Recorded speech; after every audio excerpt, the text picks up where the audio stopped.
அழகு. இயற்கையாவே அழகானவர்கள் தான் ஆண்கள் அவர்களே. அதுக்கப்புறம் பாத்தீங்கன்னா இன்னைக்கு வந்து பாத்தீங்கன்னா நம்ம ஆணுக்கு நிகர் பெண் இன்னைக்கு எல்லாத்துலயும் இருக்காங்க. ஆணும் பெண்ணும் நிகரென கொள்வதால் அறிவிலோங்கி இப்பையன் தலைக்குமாம் அப்படின்னு பாரதி கண்ட புதுமை பெண்ணா வாழ்ந்துகிட்டு இருக்கோம். இவங்கெல்லாம் வந்து பாத்தீங்கன்னா ஆல் இண்டியா ரேடியோ கேள்விப்பட்டிருப்பீங்க.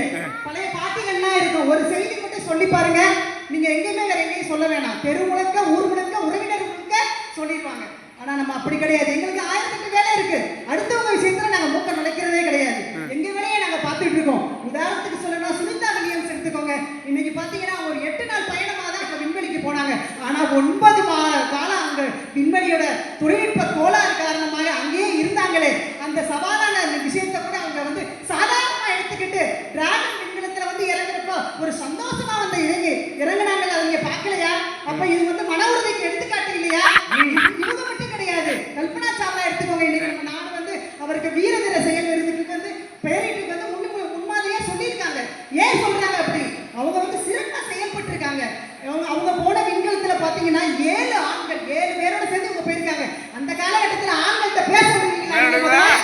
சொல்லுங்க, ஆண்கள்கிட்ட வந்து பேச விடுவீங்களா?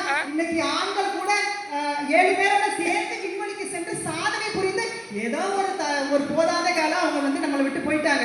ஸோ இந்த மாதிரி வந்து ஒரு நல்ல சமூகத்துக்கு ஒரு நல்ல முன்னேற்றம்